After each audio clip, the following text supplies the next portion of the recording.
464장 차입니다.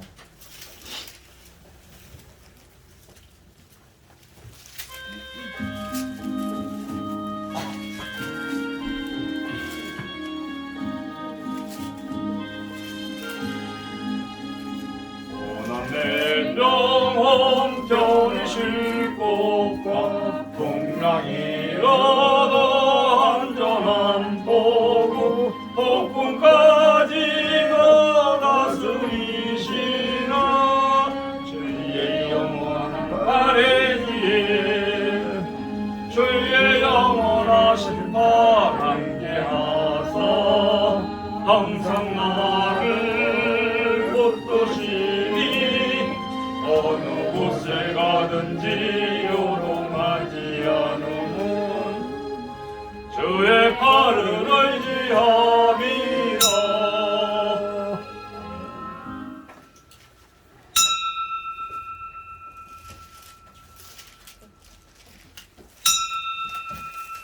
우리 다 같이 찬송가 549장 부르시면서 예배 부르며 우리 한 목소리로 응답을 드립니다. 549장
살피사 내 마음을 아시며 나를 시험하사 내 뜻을 아옵소서.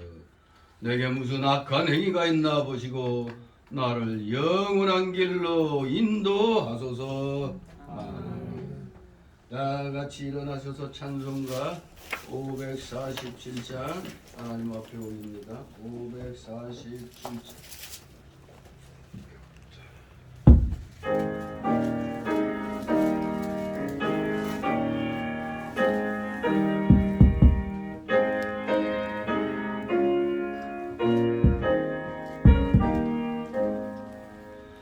주와 생명 가신 주 이 몸을 바치오리라. 은총과 소망 사랑에 한 마음 되게 하소서.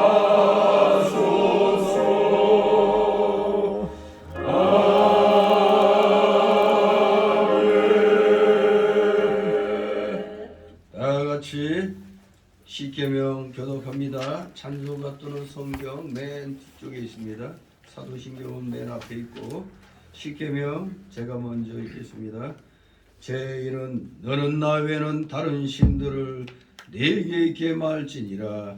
제 너를 위하여 세계에서 살기는 말고 또 이로 하늘에 있는 것이나 아래와 땅에 있는 것이나 땅 아래 물속에 있는 것에 아무 형상이든지 만들지 말고 적들에게 절하지 말고 그들 섬기지 말라. 제3은 너는 너희 하나님 여호와 이름을 망령되이 일컫지 말라. 제3은 기억까지 거룩히 지키라. 제5는 네 부모를 공경하라. 제6은 살인하지 말지니라. 제7은 가늠하지 말지니라.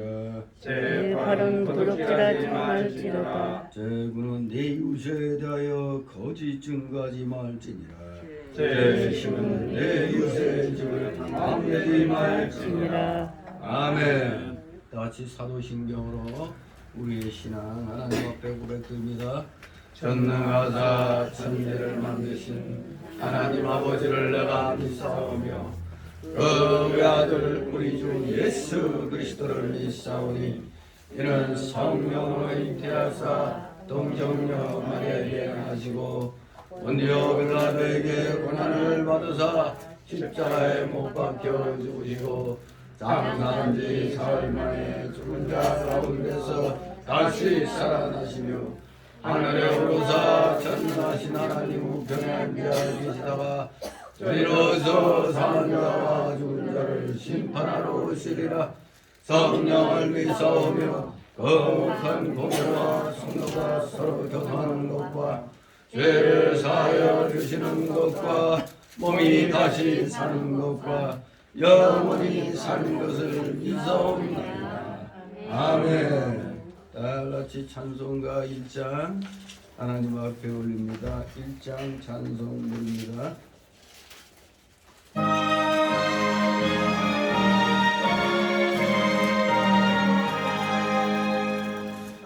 만복의 근원 하나님 온 백성 찬송 드리고 서천사여 찬송하세.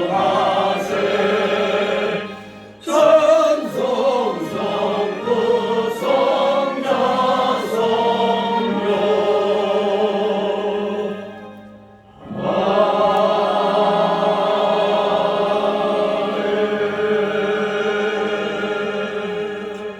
이 자리에서 하나님 말씀 받습니다.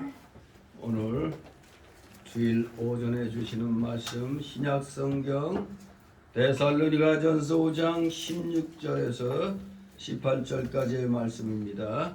제가 봉독해 올립니다. 데살로니가전서 5장 16절에서 18절 말씀입니다.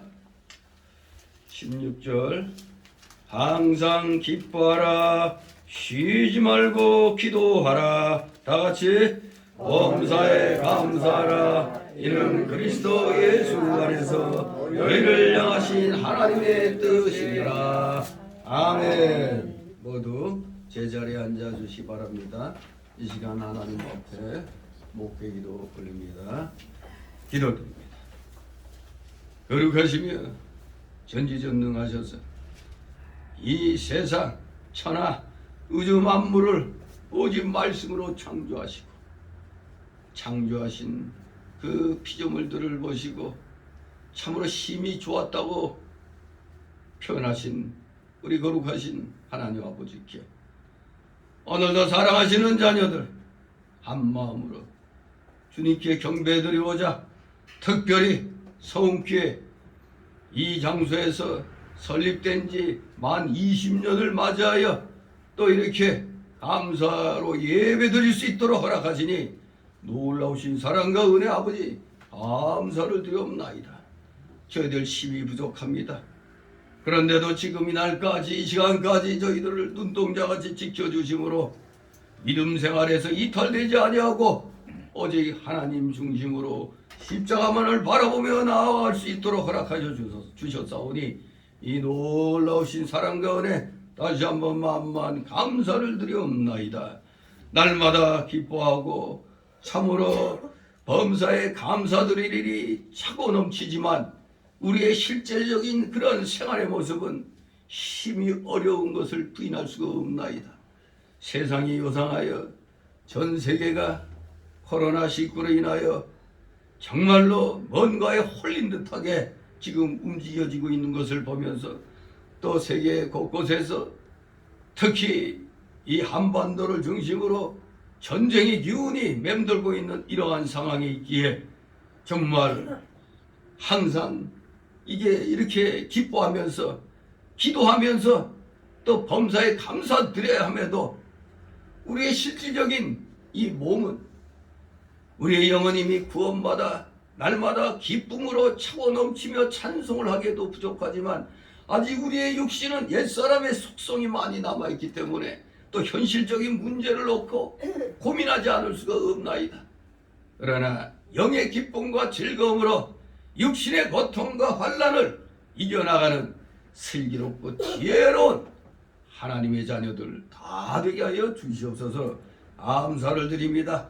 날마다 우리의 영의 사람이 하나님 말씀대로 순종하며 나아가려고 할 때마다 제동을 걸고 있는 이 옛사람의 이 못되먹은 부패성, 죄악성, 완악성, 이 연약성을 우리 날마다 쳐서 복종시키는 훈련, 최선을 다하여 행해나가는 진실된 믿음의 일꾼들, 하나님의 자녀들 다 되게 하여 주시옵소서. 감사를 드립니다.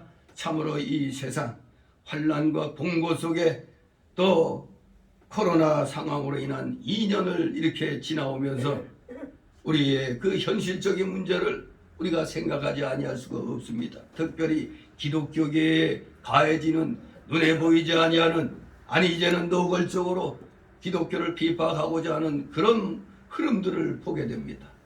이러한 현실 속에 참으로 6만 5천여 개의 교회 가운데 이미 만여 개의 교회가 문을 닫았고 또 우리 사랑하시는 자녀들이 그 약간의 그 핍박을 이기지 못하고 100만 명가량이나 또 교회의 걸음을 끊었다는 사실, 말로는 다 집에서 또 일하는 곳에서 동영상을 통해서 유튜브를 통해서 인터넷 통해서 예배 드린다고 하지만 사실 그것은 예배가 아니라 구경꾼으로서 구경하는 것에 불과하다는 것을 우리는 분명히 알아야 되는데 마치 이것이 새로운 패러다임으로 예배드리는 항의 형태가 되었다고 거짓으로 또 성도들을 위로한답시고 거짓으로 이렇게 우리 성도들을 미혹하는 이 악한 이런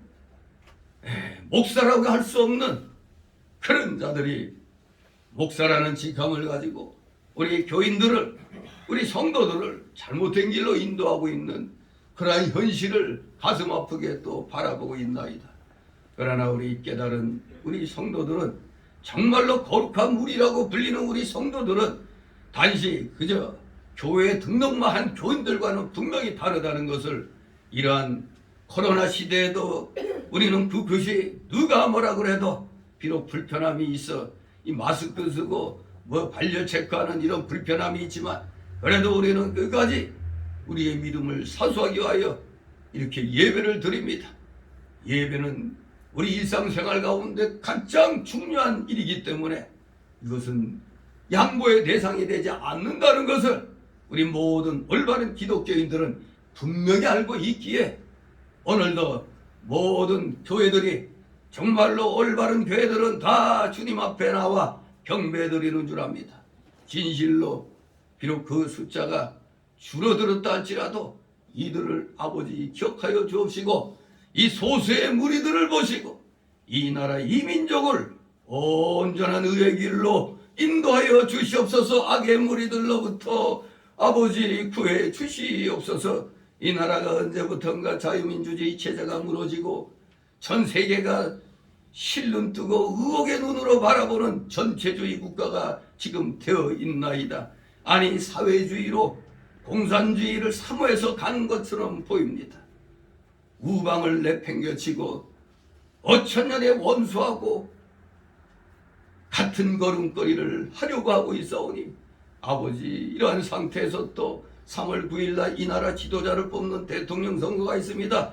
이미 이 나라는 부정선거로 얼룩져 있는데 과연 이 대통령 선거가 올바르게 행해질는지 심히 염려가 됩니다. 그러나 우리 기독교인들은 눈동자같이 지켜보아 주시는 하나님이 계시기 때문에 우리가 믿음으로 말씀으로 올바른 길을 가면은 우리 소수의 기독자들을 보시고 이 나라를 진실로 하나님의 공의가 차고 넘치는 귀한 나라로 귀한 민족으로 이끌어 주실 줄 믿습니다. 우리 기독교가 정말로 이 활짝 이 기지개를 피기 위해서는 자유민주주의 체제를 사모하고 참으로 하나님을 조금이라도 더 경외하는 자가 이 나라의 지도자가 되어야 되겠습니다.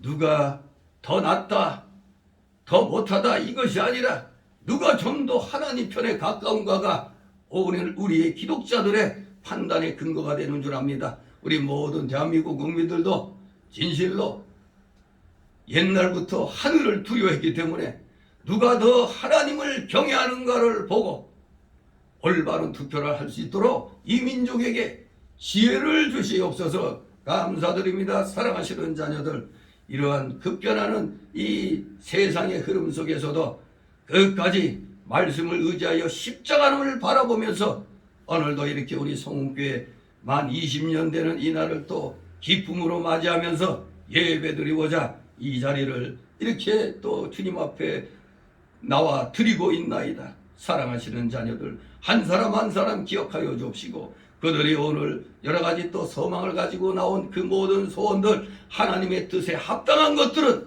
남김없이 다 해결할 수 있도록 이루어질 수 있도록 아버지께서 해결의 열쇠를 은혜의 열쇠를 이 시간 허락하여 주시옵소서. 감사를 드립니다. 부족한 자 이제 입술을 열어 말씀을 증거할 때 성령의 충만한 그 감동 속에 귀한 말씀 잘 증거케 하여 주시옵소서. 저의 영과 육을 주권 주장하여 주옵시고 우리 성도들 이 시간 은혜 충만 성령 충만한 귀한 시간 되게 하여 주시옵소서. 모두 다 피곤한 중에 나와서옵니다. 아버지 이들을 위로하시고 격려하여 주시옵소서. 졸음막이 내쫓아 주시고 각종 잡념의 막이 틈 못하게 하여 주시옵소서. 마치는 시간까지 오직 주님께서만이 영광 홀로 받으시옵소서. 예수 그리스도의 이름으로 감사드리며 기도드리옵나이다. 아멘. 다같이 찬송가 212장 찬송가 212장 찬송가입니다.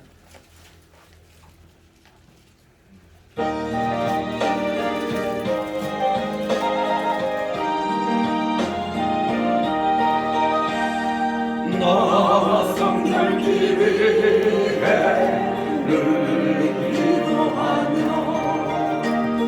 나 주 안에 있어 늘 성령보고 온 형제들 향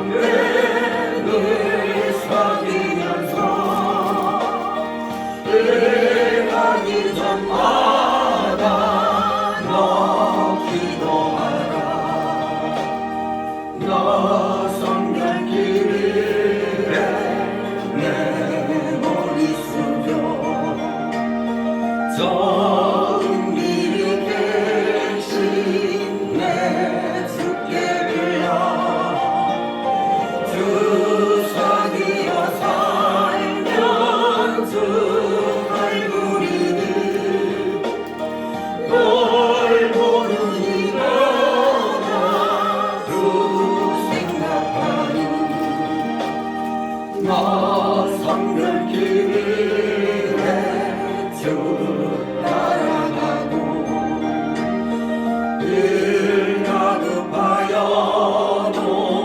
가망치 말고 참 즐거울 때나 또 슬플 때나 또 주님만 믿고 늘 따라가라. 나 성결기를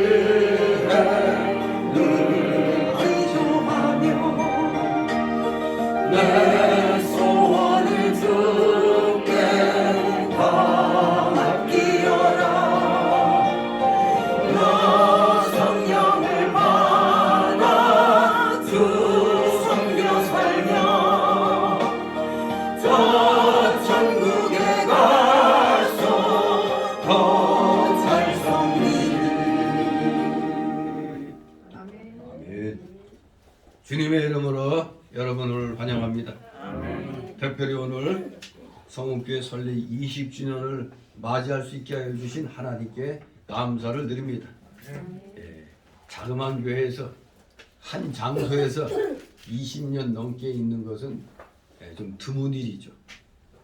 뭐 세상적으로 볼 때는 20년이 지나도록 뭐 했냐 할 수도 있겠지만 20년 동안에도 별의별 일이 참 많이 있었습니다. 들어오고 나가고 참으로 그래도 우리 성읍교회 거쳐간 사람들 그래도 잘 어디에 있든지 믿음 생활 잘 하고 또 좀 더 하나님께 혹인이 쓰임 받는 그러한 사람들이 되기를 늘 소망하고 있습니다. 오늘 또 우리 할머니 두 분이 오늘 나와야 되는데 또 안 나오셨네. 아직은 저 믿음들이 연약해서 무슨 급한 일이 있고 뭔 일이 있으면은 교회보다는 자신의 일을 찾는 게 우리의 그 인간의 그 기본적인 그런 모습이죠. 아무튼 오늘 이 자리를 나와 주셔서 같이 하나님 앞에 귀한 이 감사 예배를 드릴 수 있도록 허락하신 하나님께 다시 한번 감사를 드립니다. 작년에 이어서 올해도 이 코비드-19로 인해 가지고 즉 코로나 바이러스 19로 인해서 사회 전반에 걸쳐서 우리나라는 사실 씁쓸하지만 최악의 한 해가 될 것이라고 경제 전문가들이 한결같이 탄식을 합니다. 그야말로 암울한 2022년도가 될 것이라고 예상하고 있습니다. 경제뿐만 아니라 안보 면에서도 지금 조금 심각한 상황에 놓여 있어. 방송에서는 별로 나오지 않고 있지만 지금 그래도 세계의 경찰 국가를 자처하는 미국이 전 세계를 지금 딱 한 4군데 동시 전쟁을 수행할 수 있는 그러한 그 상황 속에서 이것을 잘 이끌어 나갈 수 있도록 그리고 동시에 전쟁이 일어났을 때 이것을 잘 수행하도록 위한 지금 그런 훈련 아닌 거의 실전에 지금 버금가는 그런 상황에 놓여 있어요. 우리나라 저 제주도 남쪽만 해도 어마어마한 엄청난 그런 항모 전단이 대기하고 있고 지금 중공과 대만 사이 거기서도 지금 긴장감이 감돌고 특히 또 지금 우크라이나하고 러시아하고 그 엄청난 그 상황이 나토의 항모들과 러시아의 그 과거 소련이죠. 러시아의 그 함대 한 몇백 척이 지금 대치하고 있다고 그래요. 그러다가 또 이제 중동에는 이스라엘과 그 주변 국가의 끊임없는 그 전쟁 그리고 지금 사우디가 또 그냥 예멘에 또 폭격을 하고 지금 이 세상이 뭔가 좀 상당히 좀 긴급하게 돌아가고 있어요.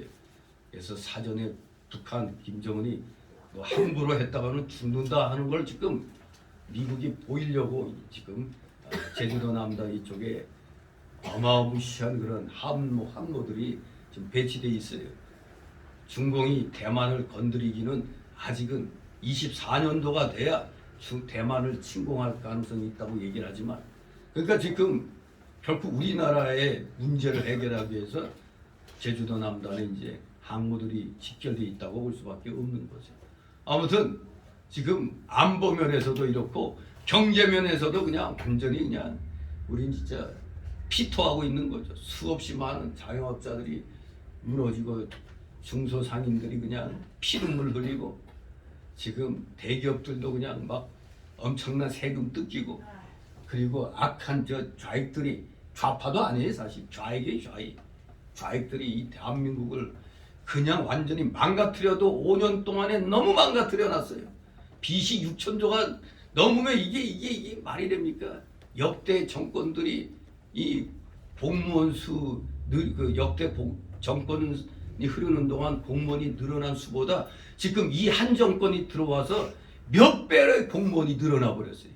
세상에 여러 정권이 흐르면서 공무원 수가 조금씩 늘어났는데 그 수의 몇 배를 갖다 한 정권 5년 만에 늘어났으니 대한민국 재정은 그야말로 밑바닥에 없는 거죠.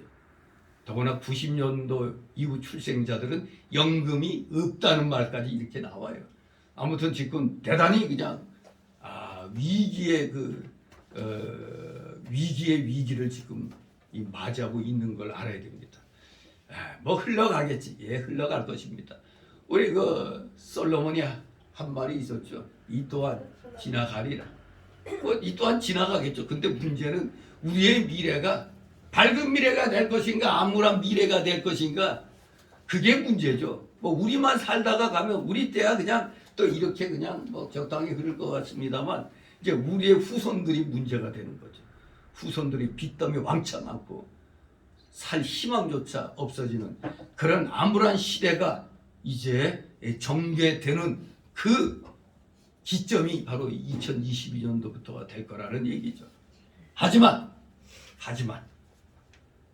이런 상황이지만 이런 암울한 상황이지만 우리 기독교인들은 어떠한 환난과 공고가 휩쓰는 그런 상황이 될지라도 우리 하나님께서만 함께하여 주신다면 모든 것을 합력하여 선을 이루는 방향으로 하나님께서는 우리가 극복해 나가도록 해 주실 것을 믿고 오늘 우리는 여전히 오직 담대한 믿음으로 십자가만 바라보고 이 모든 현실의 어려운 상황들을 능히 극복해 나가도록 해 주실 것을 믿고 의지하고 오늘도 주님 앞에 이렇게 귀한 예배를 드립니다. 그렇기 때문에 오늘 이 본문은 이 어려운 시대 하나님께서 사도 바울을 통해서 우리에게 주시는 한마디로 힘내라 바로 이 메시지를 우리에게 주시는 그런 말씀입니다.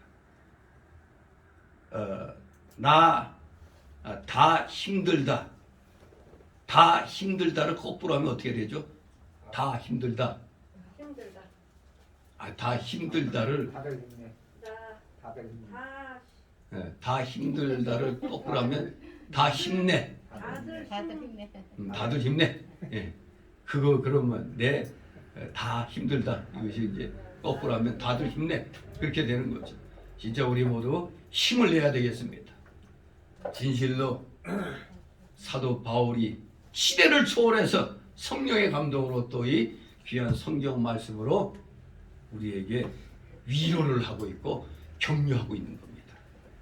기뻐할 일이 적은 때에 항상 기뻐할 수 있다는 거 안 믿는 사람들이 볼 때 저것들 나사가 빠졌다.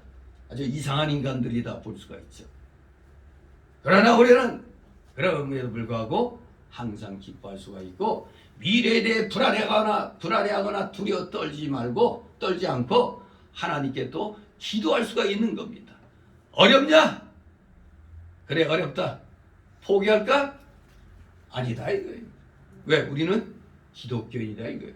그 기독교인이란 말은 하나님이 항상 함께 하신다는 뜻이 있는 겁니다. 하나님이 함께 하시기 때문에 우리는 항상 기뻐하고 어떤 상황에서도 기도할 수가 있고 비록 다른 사람들이 환경을 다크하여 불평하고 원망할지라도 우리는 하나님께 감사할 수 있다는 것, 범사에 감사할 수 있다는 것은 진실로 참으로 복된 일인 것입니다.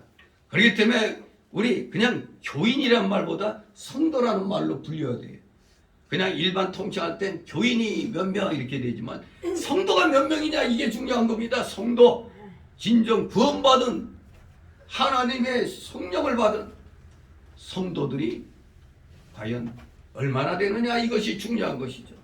그렇기 때문에 성도라 일컬음 받는 그러한 하나님의 자녀들은 이미 큰 복을 받았습니다. 지금 받아놓고 지금 있는 겁니다. 그러니 어찌 기뻐하지 않을 수가 있겠습니까?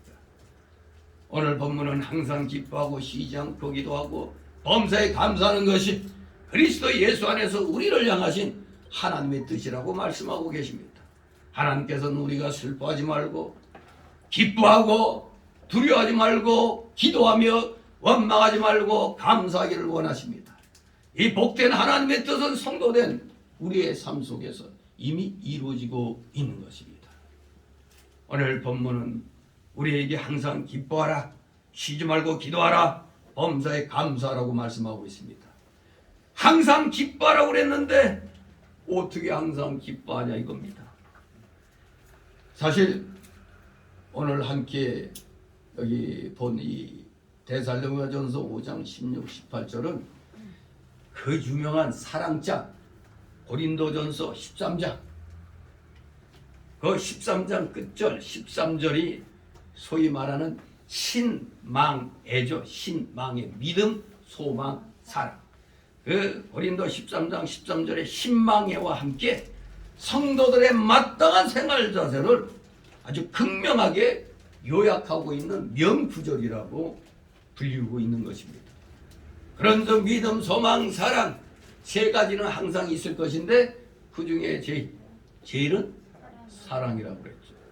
그 말씀과 함께 항상 기뻐하고 쉬지 말고 기도하고 범사에 감사하는 것.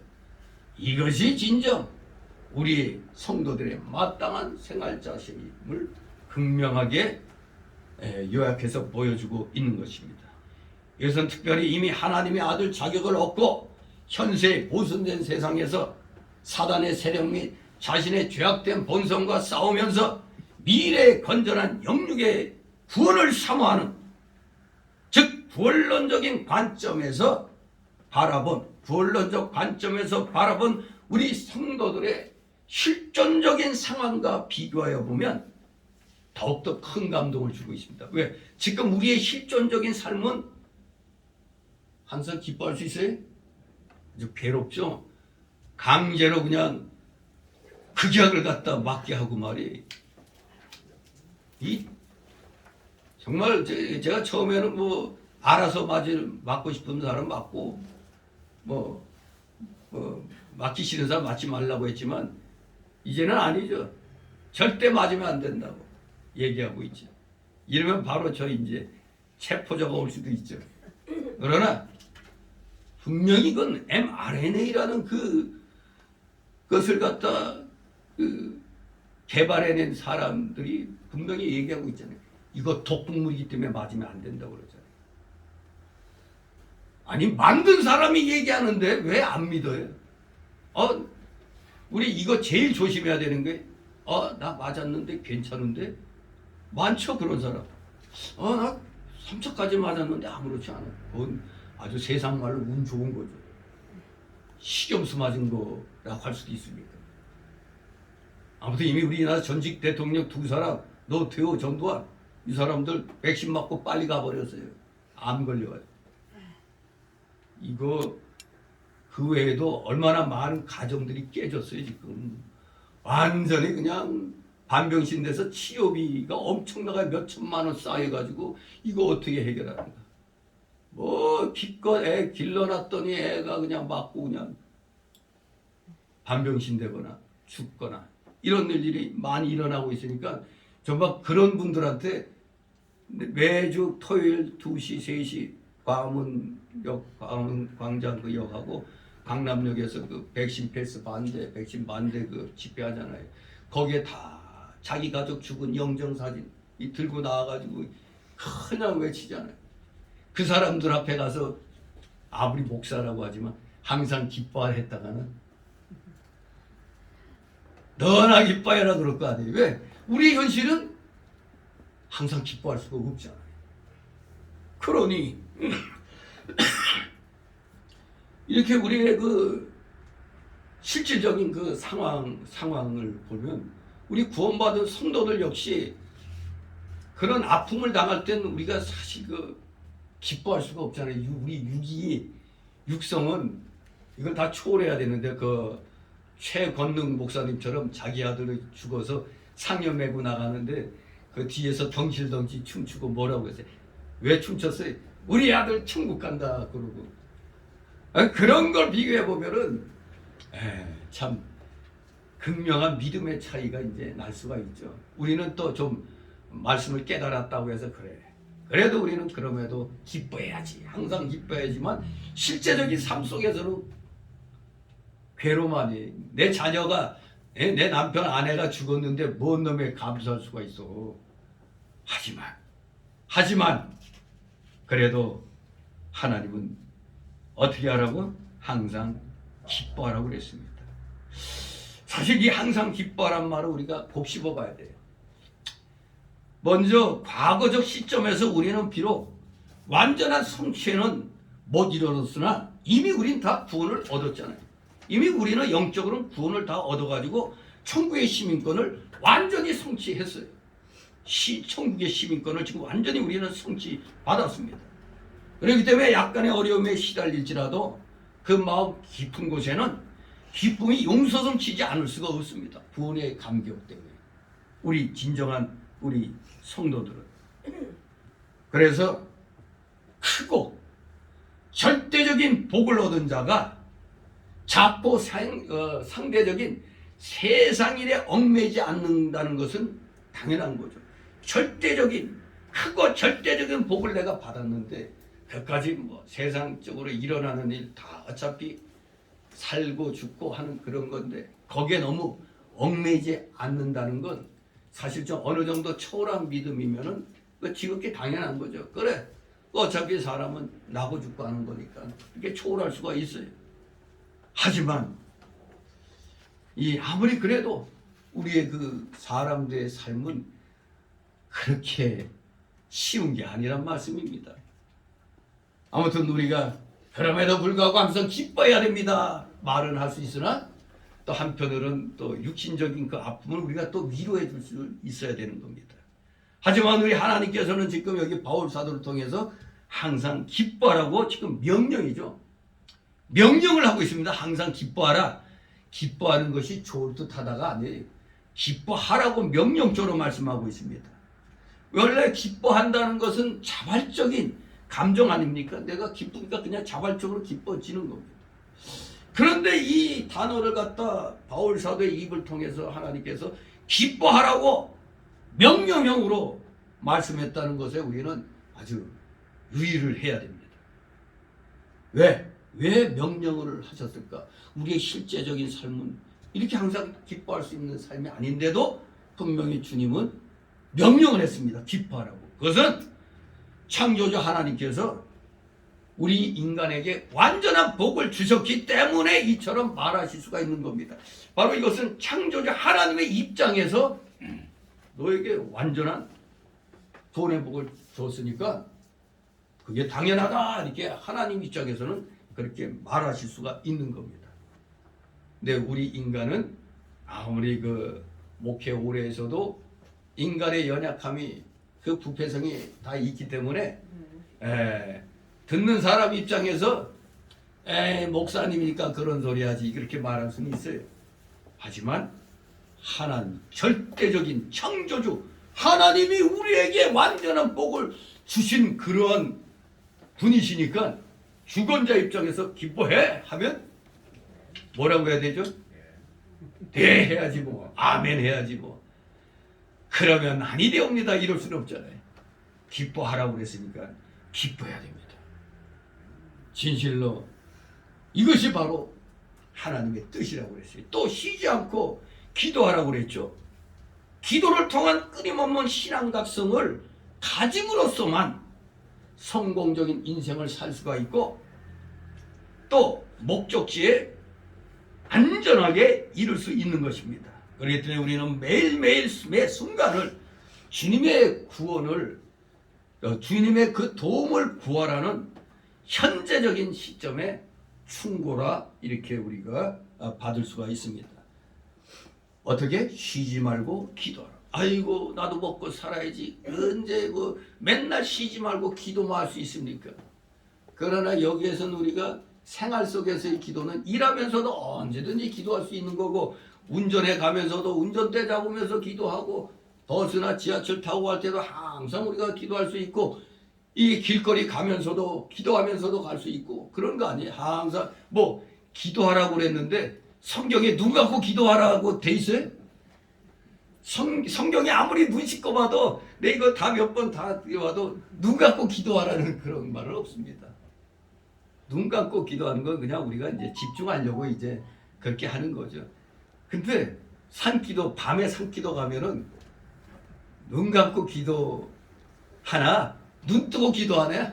아니, 깜깜한 거 똑같아요. 더구나 산에서 기도할 때는 혹시 산짐승이 있으면 곤란하잖아요. 근데 이 눈을 딱 뜨고 하늘을 바라보고 기도하면은 도리어 진짜 그게 원래 그 선지자들이 하늘을 향해 하나님께 그 기도할 때 두 눈 감고 기도 안 하거든요. 주님 이렇게 기도하는 거죠. 아무튼 우리는 언제나 기도하는 그런 마음의 자세를 우리는 갖고 있어야 됩니다. 매일 매순간 주님의 도움을 구해야 되는 것입니다. 그런 현재적인 시점의 충고의 말씀입니다. 또 범사에 감사하라고 그랬죠. 과거적 시점에서도 그러하지만 미래적 시점에서도 곧 영원한 천국의 기쁨을 이미 얻은 겁니다. 또 비록 나의 눈으로 보기에는 지금 당장의 일이 어렵고 이해가 안 될지라도 모든 것을 협력시켜 하나님께서 큰 구원을 주실 것이니까, 그러니 그것은 감사의 대상일 수밖에 없다는 얘기입니다. 진실로 하나님은 모든 것이 합력하여 선을 이루게 하시는 분이니까 지금 우리가 어려움 속에 있다 할지라도 결과는 내가 하나님만 바라보고 믿음 중심으로 나가면 결국에는 좋은 것으로 하나님이 우리에게 주신다는 것을 말하는 것입니다. 그렇기 때문에 항상 예수 안에서 이런 것이 항상 기뻐하고 쉬지 않고 기도하고 범사에 감사하는 것이 우리를 향하신 하나님의 뜻이라고 말씀하고 있는 겁니다. 하나님께서는 이렇게 우리가 슬퍼하지 말고 늘 기뻐하며 두려워하지 말고 쉬지 않고 기도하고 원망하지 말고 범사에 감사하기를 원하고 있는 것입니다. 이 복된 하나님의 뜻은 사실 성도된 우리의 삶 속에서는 이미 이루어지고 있는 겁니다. 오늘 본문의 핵심이 뭡니까? 범사에 감사하라는 겁니다. 기뻐하고 쉬지 말고 기도하는 그 핵심은 뭡니까? 범사에 감사하는 것을 통해서 내가 항상 기뻐하고 늘 기도한다는 것을 드러내는 겁니다. 범사에 감사할 수 있는 사람은 항상 기뻐할 수가 있는 거예요. 그리고 항상 기도하는 사람이란 걸 알 수가 있잖아요. 입만 열면 감사합니다 하면은 이거 웬만한 사람 입에서 감사가 잘 안 나와요. 근데 뭐래도 감사, 저래도 감사, 이렇게 하니까 이거는 보통의 그 신앙생활을 한 사람이 아닌 것이죠. 정말로 대단히 깊이 있는 신앙생활을 했기 때문에 이 범사에 감사할 수가 있습니다. 그래서 우리도 늘 범사에 감사할 수 있는 사람이 되어야 돼요. 그 범사에 감사할 수 있는 사람이 되기 위해서는 늘 기뻐하고 쉬지 말고 기도할 때 범사에 감사할 수 있는 사람이 되는 것입니다. 좋은 일이 있을 때만 감사한다면 그 신앙인 아니죠. 아니, 사실 모든 사람이 좋은 일 있을 땐 감사합니다. 좋은 일 있을 때 감사하기가 얼마나 쉽습니까? 그런데 좋은 일을 만났을 때 만약 하나님께 감사할 줄 모른다면 사실 그 사람은 하나님의 은혜를 잊지 못하는 무지한 자라고 할 수가 있을 것입니다. 그렇기 때문에 우리 특히 기독교인들은 좋은 일이 있을 때만 감사하지 말고 나쁜 일이 있을 때에도 하나님께 감사할 수가 있어야 되는 겁니다. 이것이 기독교인과 진정 구원받은 성도와 믿지 않는 세상 사람들과의 차이점입니다. 차이점은 여기 있는 겁니다. 우리는 기뻐할 수 없는 그런 상황에 놓이게 된다 할지라도 또 한편으로 그것을 극복하고 감사할 수가 있는 겁니다.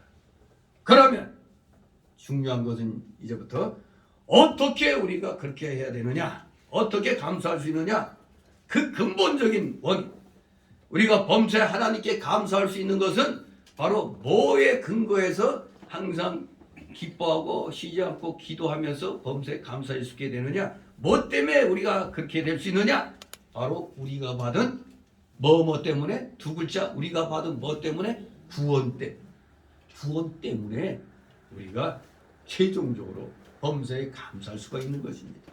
로마서 6장 10절 18절에서 사도 바울은 하나님께 감사하리로다. 너희가 본래 죄의 종이더니 너희에게 전하여 준 바 교훈의 본을 마음으로 순종하여 죄에게서 해방되어 의에게 종이 되었느니라고 말했습니다. 하나님께서 우리를 죄에서 구원하여 의인되게 하여 주신 이 놀라운 구원을 인해서 예수 그리스도를 영접함으로 하나님 자녀되는 특권을 얻고 또 은혜로 구원받은 이 일을 인해서 우리는 항상 하나님께 기뻐하고 기도하며 범사에 감사할 수가 있는 것입니다. 바로 우리가 범사에 하나님께 감사하는 이유가 바로 여기에 있는 겁니다. 우리가 받은 구원 너무너무 크고 영원하기 때문에 이 세상의 그 어떤 그 나쁜 조건이 우리의 감사를 가로막지 못합니다. 우리는 이미 하나님 자녀가 되었고 영생을 얻었고 천국 기업을 상속받는 자가 되었습니다. 받을 자가 아니라 받는 자가 이미 영적으로 우리는 하나님 법정에서 이미 허락이 됐습니다. 그래서 과거, 앞으로 있을 미래 사건인데도 너무나 확실하기 때문에 과거로 얘기하는 겁니다. 자녀가 될 것이다가 아니라 자녀가 되었죠 이미. 그리고 영생을 앞으로 얻을 것이지만 사실 이미 얻은 겁니다. 또 천국의 기업을 앞으로 얻을 것이지만 너무나 확실하기 때문에 다 얻은 겁니다. 상속받는 자가 되어서 이렇게 과거로 표현한 겁니다. 그렇기 때문에 이 영원한 구원은 이 세상의 그 어떤 것과도 비교할 수 없는 큰 복이라는 것을 우리가 분명히 알아야 되겠습니다. 결코 우리는 하나님 때문에 구주 되신 하나님께서 지금도 살아 계시기 때문에 그분이 지금도 주권적으로 섭리하고 계시기 때문에 우리는 범사에 감사하며 살아갈 수가 있는 것입니다. 주권자 하나님께서는 세상의 모든 일과 우리 개인의 삶의 모든 일을 가장 선한 길로 인도하실 것입니다. 그게 바로 모든 것이 합력하여 선을 이루게 하시는 하나님의 그 역사인 것입니다. 가장 선한 길로 인도하시는 겁니다.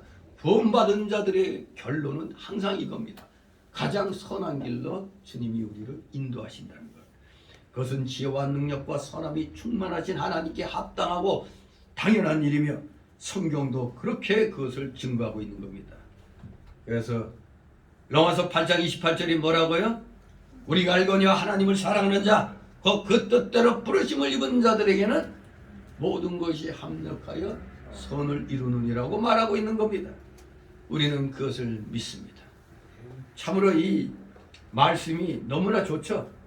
모든 것이 합력하여 선을 이루느니라. 제가 이것은 항상 잊어버리지 않는 이유가 있죠. 로마서 8장 28절이 제 생일이니까. 8월 28일 로마서 8장 28절.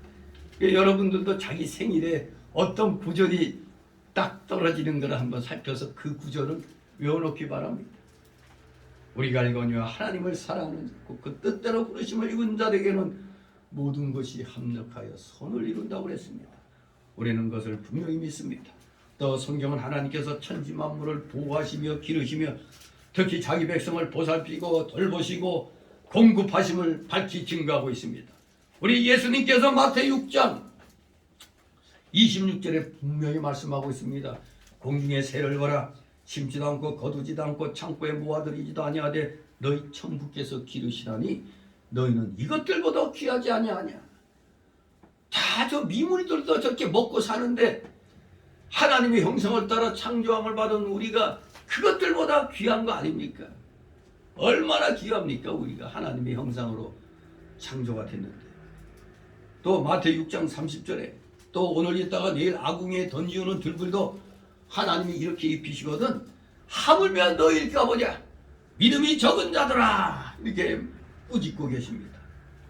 여러분도 여러 가지 그 어려운 상황에 대하여 낙심하지 마시기 바랍니다. 저도 사실 그 12월 달과 1월 달 저 그야말로 암담했었는데 신기하게도 암담할 때 항상 고린도전서 10장 13절이죠.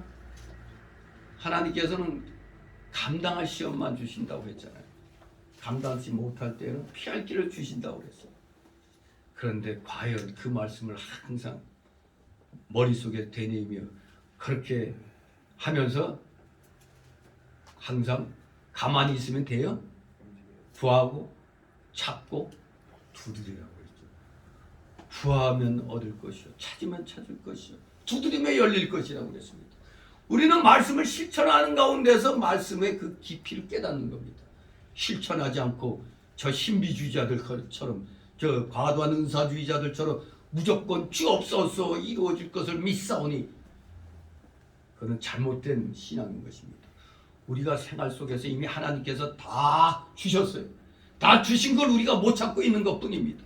왜 날마다 구하고 찾고 두들겨야 내 것이 되는 것입니다. 진실로 여러분들 하나님의 이 놀라우신 섭리를 기억하시기 바랍니다. 2022년도가 암울한 한 해가 될 것이라고 하지만 그래도 우리는 우리에겐 누가 계셔? 하나님이 계시기 때문에 우리는 이 역경을 분명히 극복해 나갈 수 있으리라 믿습니다. 다윗은 시편 23장 1절 2절에 여호와는 나의 목자시니 내가 부족함이 없으리로다. 그가 나를 푸른 초장에 누이시며 쉴만한 물가로 인도하시는도다. 바로 이 사상을 갖기 바랍니다. 여호와는 나의 목자시니 내게 부족함이 없으리로다. 내게 부족함이 없으신 하나님, 오늘의 저의 이 어려움을 풀어주시옵소서 하면서 열심히 뛰어야 됩니다. 열심히 찾아야 돼요. 열심히 두드려야 돼요. 그저 그냥 입만 나불나불대면 안 되는 겁니다. 어떤 기회주의적인 이런 목사들 같이 열심히 불이야 싸우고 있는 목사들을 격려하고 그 교인들에게 위로와 권면을 하지 못하고 뒤에서 그냥 막 오징어 씹듯이 씹는 사람들이 있죠. 아 그러면서 뭐라고 해? 목에 힘주고 경건한 척하죠. 아 우리 교회는 그런 일에 관심 갖는 거 아니야. 예. 나라 망하고 난 다음에 어디 가서 예배를 드리고 어디 가서 하나님 찾고 있어요. 불의와 싸우지 못하면 예레미야 5장 1절에 하나님이 구해 주실 그 기회마저 잃는 겁니다.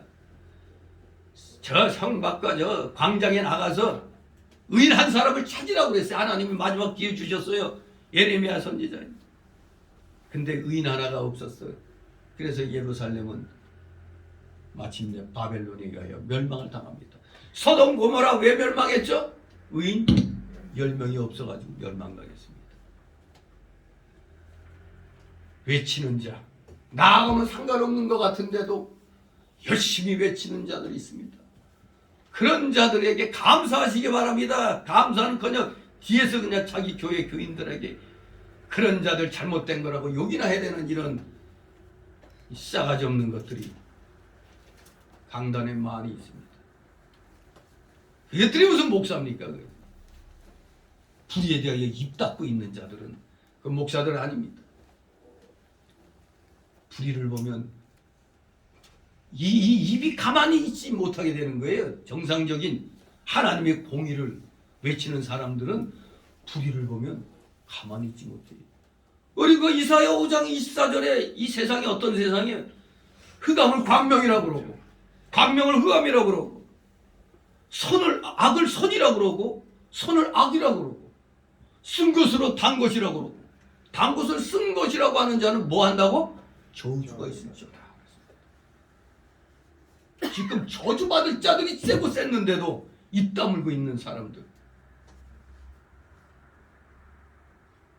교회만 크고 교인만 많으면 뭐합니까? 우리 성경을 다 보세요. 구약시대에 올바른 말하고 외치고 다니는 사람들은 따르는 자가 있어요 없어요? 별로 없어요. 한두 명씩 이렇게 극진히 이제 섬기는 사람은 있어도 이렇게 오늘날같이 그냥 북적북적대는 그런 일이 없습니다. 심지어 이사야 선지자마저도 따르는 무리가 없었어요.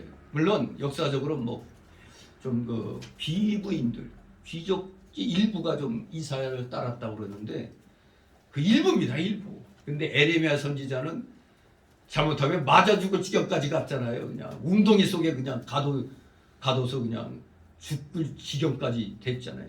그래도 에레미야는 그래도 위로할 수 있는 사람 하나 있었어요. 바룩이라는 사람 하나가, 벼룩이 아니고 바룩이요, 바룩. 그래도 한 사람이라마 그래도 있었다는 사실. 그러니 어려운 시대일수록 정말 적은 소수가 중요하다는 것을 알아야 됩니다. 진실로 우리는 날마다 다윗의 고백처럼 여호와는 나의 목자시니 내가 부족함이 없으리로다. 나를 푸른 초장에 누이시며 신만한 물가로 인도하고 계신다. 날마다 이 귀한 신앙 고백을 해야 되겠습니다. 하나님은 분명히 자기 백성을 보호하시고 인도하시며 그들에게 모든 좋은 것을 보장하시고 공급하고 계십니다. 그러므로 사도 바울은 로마서 8장 32절에서 자기 아들을 아끼지 아니하시고 우리 모든 사람을 위하여 내어주시니가 어찌 그 아들과 함께 모든 것을 우리에게 은사로 주지 아니하시겠느냐, 이렇게 분명히 로마서 8장 32절에서 말씀했습니다. 모든 좋은 것을 우리에게 주신다고 그랬어요. 모든 것을 우리에게 은사로 주지 않겠느냐. 근데 조건이 있죠. 끝까지 믿음 생활 잘하는 자에게 이게 있는 거지, 적당히 기회주의로 노는 이런 자들은 없는 겁니다. 그저 세상적으로 저하고 이런 것만 그냥 생기면 목회 성공이라고, 우리 교회가 아주 영향력 있는 교회라고 또 헛소리들 하고 있는 것이죠. 분명히 알아야 됩니다. 아무리 힘들고 어려워도 우리는 항상 기뻐하고 쉬지 말고 기도하면서 결론적으로 그러므로 인하여 우리는 범사에 감사해야 된다는 겁니다.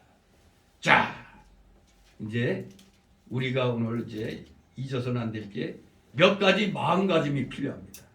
이렇게 범사에 감사하며 살 때 그 우리의 마음가짐, 첫째, 우리는 먼저 제가 항상 강조하고 있죠. 우리 성교의 간판에도 붙어 있죠.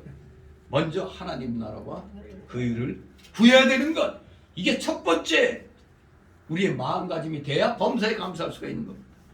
마태 6장 33절의 말씀대로 예수님께서는 너희는 먼저 그의 나라와, 즉 하나님의 나라와 그의 의를 구하라. 그리하면 이 모든 것을 너에게 더하시리라. 그 모든 것, 우리의 의식주 필요한 것들에게 더하여 주신다고 그랬어요. 먼저 하나님 나라와 의를 구하면 내가 손해보는 것 같잖아요. 아이고 맨날 하나님만 위하라고 그러네. 이렇게 또 말하는 사람도 있죠. 그러나 하나님 나라와 의를 먼저 구하면은 내가 지금 계획하고 막 추진하려고 하는 이 모든 것, 이것이 더 잘되게 해주신다는 겁니다. 근데 우리 인간은 내가 막 추진하고 막 이렇게 했는데, 당신 하나님 나라 의를 먼저 구해야지 그러면 되겠느냐 그러면, 아 무슨 소리야 이거, 내 이렇게 잘 되면은 하나님께 헌금도 많이 하고 이거 좋잖아, 이렇게 우리는 인간적으로 생각하잖아요. 먼저 하나님 앞에 그 뜻을, 하나님의 뜻이 무엇인가, 그것도 우리가 구해야 되는 겁니다. 그게 하나님의 의를 구하는 거 아닙니까? 하나님께서는 이러한 마음 자세를 우리가 가질 때 우리에게 필요한 영과 육의 모든 것을 주실 것입니다. 그러나 단지 우리가 먼저 구하며 힘써야 할 일이 있는 것입니다. 그게 바로 뭐라고? 하나님 나라와 의를 구하는 일입니다. 하나님 나라를 구한다는 말씀은 먼저는 하나님의 왕권을 인정해야 되는 겁니다. 그러면서 그를 경외하고 섬기며 믿고 의지하는 것, 그게 바로 하나님 나라를 구한다는 뜻입니다. 바로 그것은 뭘로 나타나요? 경건한 삶, 즉 세상의 불의에 대하여 견딜 수 없는 심령이 되어서 하나님의 공의를 선포하는 데 있어서 작은 힘이나마 우리가 사용되도록 바라는 마음으로 행동하는 그 모든 그런 것이 경건한 삶 아닙니까? 그저 성경만 많이 읽고 기도만 많이 하고 폼만 잡는 게 경건한 게 아닙니다. 진정한 경건함은 그 말씀을 실천하는 게 경건한 것입니다. 우리의 그 살아있는 믿음의 그 모습이 경건한 거지. 그저 그냥 폰만 잡고 그냥 무게 잡고 가라사대 이러고 있는 게 경건한 삶이 아닙니다. 우리가 이것을 착각하면 안 됩니다. 우리의 삶 속에서 이게 드러나야 돼. 그게 바로 로마서 12장에 이렇게 말씀하고 있죠. 로마서 12장 바로 제가 읽어드리겠습니다. 12장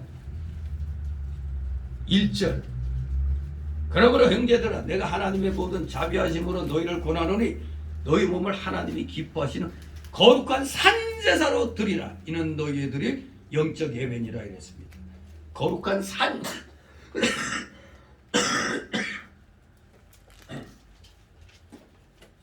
이거 기관지 확장증 때문에 이게 고전하네. 죄송합니다. 바로 거룩한 산제사, 살아있는 제사, 우리의 생활 속에서 구별된 우리의 그 삶 자체가 뭐라고요? 그게 살아있는 바로 영적 예배라는 겁니다. 우리가 생활 속에서 내가 움직이면서 거기에서 경건한 모습, 말씀대로 실천하는 것, 그리고 불의에 대하여 외치고 책망하고 하는 이 모든 것, 우리의 실생활하고 떨어질 수가 없는 겁니다. 실생활하고 떨어진 삶이란 건 그건 경건한 삶이 아니에요. 우리 실생활에서 하나님의 이 말씀이 나타나는 겁니다. 내 삶을 통해서.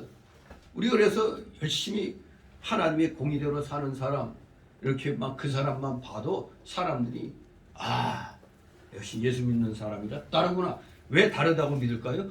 하는 행동을 보니까 그냥 가만히 기도나 하고 그냥 뭐 교회만 있고 하면은 경건한 게 아닙니다. 그러면 그 사람이 경건한지 아닌지 모르잖아요. 사회에 나가서 열심히 또 일하는 그 성도들에게 또 성도들 만나서 상담할 때도 그러한 모습들을 보여야 돼. 이미 목회자들은 대부분이 다른 그런 건 아니지만 이미 이 세상 생활 속에서 엄청나게 환난과 연단을 받은 사람들이 꽤 많아요. 웬만한 사업도 해봐가지고 거지같이 되기도 하고 뭐 그런 사람들 많이 있습니다. 웬만한 그런 어떤 그 오늘날 우리 성도들이 겪고 있는 그 현실을 이미 다 경험한 사람들이 많이 있어요. 그 경험한 사람들이 같이 얘기를 나누는 거하고 경험해보지도 못하고 새파란 자들이 그냥 부모 잘 만나갖고 그냥 유학 갔다 와서 그냥 박사학위 받아가지고 그걸로 목회하는 사람들 얼마나 많습니까? 다 헛겁니다. 정말로 생활 속에서 정말 믿음을 그 말씀을 실천하며 사는 그 모습, 그것이 바로 경건한 삶이 되는 겁니다. 거룩한 산제사, 구별된 살아있는 예배, 우리의 그 움직이는 모습 하나하나가 바로 우리의 그 예배의 참 모습인 것입니다. 그러니까 우리가 이렇게 이 자리에 앉아서 예배 드리는 것만 예배가 아닙니다. 말씀을 받은 대로 나아가서 실천하는 것, 그것도 살아있는 예배인 것입니다. 하나님의 말씀이 성경을 늘 읽고 기도하는 것은 가장 경건에 있어서 기본적인 삶입니다. 왜 이 헛된 말 하는 사람 많죠? 우리 교인들은, 기독교인들은 항상 기도하고 성경 말씀 연구해야지 그렇게 세상 나가서 그러는 거 아니야. 한심한 사람들이죠. 기도하고 말씀 읽는 거 기본적인 겁니다. 기본적인 것. 맨날 요 기본에서 못 벗어나는 사람들이 대반이에요. 이 대한민국 교회는. 처음부터 그게 잘못되어 있는 거죠. 웨스트민스터 신앙 고백서도 제대로 공부 안 한 사람들이 거의 다. 그런 스승 목사들한테 배웠으니까 똑같이 그렇게 행하는 겁니다.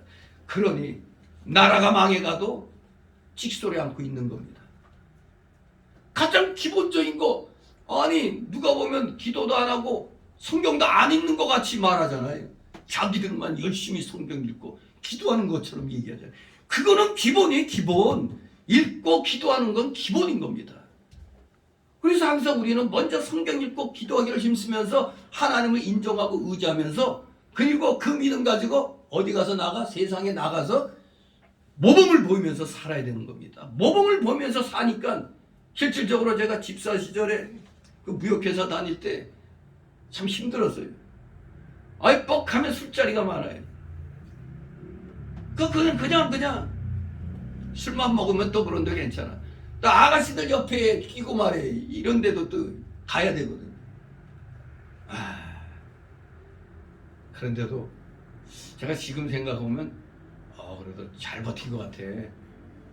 왜냐하면 그런 자리에 가서도 옆에 아가씨들이 있는 데서도 나 기독교인입니다. 그러면서 잠깐 나가줘 하면서 거기 오는 여자들 다 돈 보고 오는 거 아니에요. 그냥 택시비 주면서 그냥 가시라고. 지금 생각하면 멋쟁이 같았어.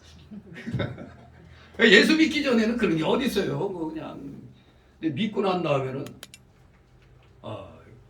그냥 내가 손해낸 데는 알면서도 내 집사가 이러면 안 되지. 우리 사장님하고 같이 가서도 거기서 또 그냥 옆에 아가씨한테 교회 집사라고 그러면서 술 따르지 말라고 그렇게 얘기했어요. 거짓말 같은 진심이다 이거는. 에이 하는 소리지 아닙니다. 내가 별거 다 경험했기 때문에 알아요. 그 상황을 견디기 힘들 거예요. 일반 성도들은 그래도 나 사업하고 뭐 그거 해야 되는데 이렇게 해야지 뭐 그런 겁니다. 일본 사람 왔을 때 일본 사람들은 또 되게 술 좀 먹는 거 지저분하게 먹는 사람들 많아요. 내가 일본에서 오라고 해도 안 간 이유가 가면은 거의 완전히 그런 거거든. 그래서 중요한 게 믿음이 있다고 큰 소리 치는 게 아니라 정말 이 세상 속에서 살 때 어떻게 사는가 그게 중요한 겁니다. 그게 진짜 믿음인 겁니다. 그랬더니 그래도 조금 시간이 흐르니까 처음에는 미스터 벤은 좀 이상해 그러다가 나중에는 그래 미스터 벤은 진짜야 뭐 이런 말이 이제 나오는 겁니다. 예수 믿는 생활하다가 그런 말을 들어야 처음에는 또라이 같이 취급돼요. 아이고 저래가지고 뭔 생활하겠나? 에이 그러려면 간두고 네 사업이나 하지. 조롱도 더 받아요. 조롱도. 그런데 그래도 그냥 예 하고 그냥 나보다 윗사람이면 무조건 나보다 나이 어린 사람에도 예 하면서 그냥. 근데 다른 사람들은 그냥 나이 어린 그 여직원들이 있어요. 각 고등학교 졸업하고 들어온 여직원들 있는데 보면 그냥 반말치기 해대요. 근데 나는 꼬박꼬박 다 경호를 해주니까 나중에 뭔 일이 있으니까 모두 이제 내 쪽으로 이제 나를 위하는 쪽으로 이렇게 오더라고요. 그러니까 이게 살면서 실천하는 게 그게 중요한 겁니다. 굉장히 어려워요. 처음에는 그런데 아이고 어떡하지 이런 상황이 부딪힙니다. 그러니 말로만이 믿음이 아닙니다. 실천하는 게 진정한 믿음이고 그게 바로 영적인 우리의 그 예배가 되는 겁니다. 또 하나님의 의를 구한다는 말씀은 이제 하나님의 계명대로 순종하며 사는 걸 뜻합니다. 하나님께서는 우리에게 의를 원하십니다. 하나님은 죄를 미워하시잖아요. 하나님의 권은 우리가 죄사함을 받고 의롭다 하심을 얻는 것이었습니다. 또 하나님께서는 이미 법적으로 의롭다 하심을 얻은 우리가 실제적으로도 의롭게 살기를 원하는 겁니다. 실제적으로 의롭게 사는 게 바로 좀 전에 말씀드린 대로 믿음 가지고 실제적으로 그렇게 사는 게 중요한 겁니다. 그런 우리가 그 모든 하나님의 계명들을 순종하며 모든 죄를 멀리하기를 원하고 계시는 겁니다. 도덕성은 성도에게서 그냥 기본인 겁니다. 그걸 가지고 뭐 되게 뻐기는 게 아니에요. 기본이에요, 기본. 당연한 요소입니다, 도덕성. 더구나 이 도덕성은 오늘날 이 대한민국에 정치하는 사람들은 기본적으로 도덕성을 갖춰야 되는데 어떻게 된 게 이 대한민국에서는 하나부터 열까지 다 그지 깜깽이 같은 자들이 나서가지고 떡하니 그냥 하고 있잖아요. 그냥 세상에 대통령 후보라는 사람 가운데 여러분 구급 공무원 시험 볼 때 전과 있으면 안 돼요, 안 돼. 근데 대통령 후보가 공인된 전과 사범의 대통령 후보라는 것 자체부터가 이건 이 대한민국 국민들이 도란 겁니다. 도른 거예요. 미친 겁니다. 미치지 않고서요. 어떻게 정치인들에겐 기본적으로 도덕성이 요구돼야 돼. 도덕성은 윤리, 기본입니다. 기본. 제가 잠깐 어제 그 이제 인터넷 뒤지다가 또 박원순이에 의하여 그 피해 입은 여성이 나는 피해 호소인이 아닙니다라는 또 책을 썼는데 그 내용을 보니까 내 처음부터 그랬지만 내 사람 욕하는 거 안 좋지만 이 서울시장 했던 사람 그 사람 이 진짜 그 책 내용 이제 잠깐 이 펜앤마이크인가 거기에서 들어가서 보니까 좀 잠깐 언급돼 있는데 그런 자가 서울시장하고 뭐 차기 대권 후보냐는 거 부끄러운 거예요. 부끄러운 거. 대한민국 국민으로서 어떻게 된 게 하나같이 이 지저분한 것들이 다 그냥 속여가지고 거룩한 척하고 나오는 거예요. 그냥. 정말로 하여간 이 기독교에서만 그런 게 아니라 세상에서도 좀 지도자급의 위치에 들어가려면 기본적인 이 도덕 윤리성은 있어야 되는 겁니다. 뭐 닉슨이 왜 어떻게 했던 사건으로 그 대통령직을 사임했겠어요? 도덕성 때문에 그래. 속인 거, 속인 것 때문에 그런 겁니다. 그런데 오죽하면 이번에 우리나라 대선은 뭐라고요? 조금이라도 덜 나쁜 놈 뽑는 거라고. 덜 나쁜 놈 뽑는 거래 이게. 그래서 저는 그런 것보다는 누가 더 하나님께 가까우냐 이해하면 좋은 말로 덜 나쁜 놈은 그래도 하나님과 관계가 좀 더 가까울 수가 있잖아요. 근데 더 나쁜 놈은 하나님과의 관계가 멀어지잖아요. 그러니까 덜 나쁜 놈 뽑는다기보다 누가 더 하나님께 더 가까운가 이거 뽑는 게 보기에도 낫잖아요. 말도 언어부터가 다르잖아요. 덜 나쁜 놈 뽑는 거라니 이 대한민국의 수치입니다. 아무튼 그나저나 이 3월 9일은 이제 대한민국이 다시 살아나느냐 이제 끝내 사회주의 체제로 침몰하느냐 그 갈림길입니다. 그래서 단일화를 이루지 못하면 끝나는 겁니다. 이미 부정선거를 하려고 아예 그냥 철저히 이렇게 하는 것 같은데 뭐 중국 조선족들은 막 마오제비로 들여온다는 말까지 있는데 그또 선관위 부정선거의 대표자인 그 조혜준과 뭔가를 또 연임 역대 정권이 없던 일을 또 벌릴 뻔했죠. 선관위 위원장으로 또다시 임명했더니 이제는 선관위 위원들이 반발해가지고 결국에는 선관위 위원장이면 안 됐죠. 그나마 그 천만다행이죠. 그거 하나만이라도. 아무튼 도덕성, 윤리성은 우리 기독교에서뿐만 아니라 이 세상 하나님의 일반 법칙으로 세워진 이 국가, 이 정권도 이 기본적으로 도덕성, 윤리성이 있어야 하나님의 공의를 두려워하게 되는 것입니다. 기본적인 겁니다. 그런데 세상도 하나님이 일반 섭리 가운데서 일반 은총 가운데서 또 그렇게 하나님의 공의 안에서 움직여지도록 해놓으셨는데 하물며 우리 기독교계의 성도라 일컬음 받는 자가 의롭고 선하고 진실하지 못하다면은 그것은 참 성도가 아닌 것이죠. 참기름은 참기름인데 하도 가짜가 많으니까 참기름 뭐 그렇게 아니면 울트라 참기름 뭐 그렇게 나와야 되겠죠. 성도면 그냥 성도인데 참 성도가 아니라니. 아이고 지금 세상이 그렇다는 겁니다. 그래서 우리는 어디까지나 우리가 범사에 감사할 수 있는 그 마음가짐의 전제 조건이 첫째가 뭐라고요? 먼저 하나님 나라와 그 의를 구하는 거라는 걸 명심하시기 바랍니다. 그 외 것들은 우리가 염려할 문제가 아닙니다. 왜? 살아계신 하나님께서 책임지실 것이니까. 그래서 우리가 먼저 힘쓸 것을 힘쓰면 되는 겁니다. 그 다음은 하나님이 알아서 해주시는 겁니다. 두 번째 마음 자세, 범사에 감사해야 할 두 번째 그 마음 자세는 우리는 먹을 것과 입을 것이 있으면 항상 자족하며 살아야 한다는 겁니다. 항상 자족하며 살아야 된다. 이것이 이러한 마음가짐을 갖고 있어야 돼요. 그래야 범사에 감사할 수가 있죠. 항상 부족하고 뭔가를 더 추구하려고 욕심 생기면 만족할 수가 없잖아요. 아무튼 디모데전서 6장에서 사도 바울은 디모데전서 6장 6절에서 10절에 보면 자족하는 마음이 있으면 경건이 큰 이익이 되느니라.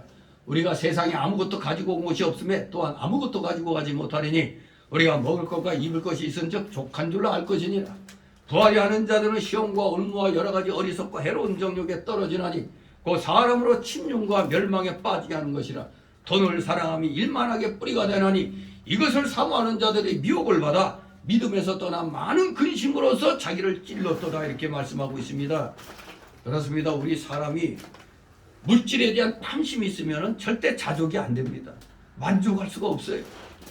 그러면 만족이 안 되는데 감사가 어떻게 나옵니까? 이게 하나님께서는 그래서 탐내지 말 것을 명하셨습니다. 출애굽기 20장 17절에 보면 내 이웃의 집을 탐내지 말지니라. 내 이웃의 아내나 그의 남종이나 그의 여종이나 그의 소나 그의 낙이나 물어 내 이웃의 소유를 탐내지 말지니라고 했습니다. 왜? 탐심은 골로새서 3장 5절에 보니까 물질 숭배라고 그랬어요.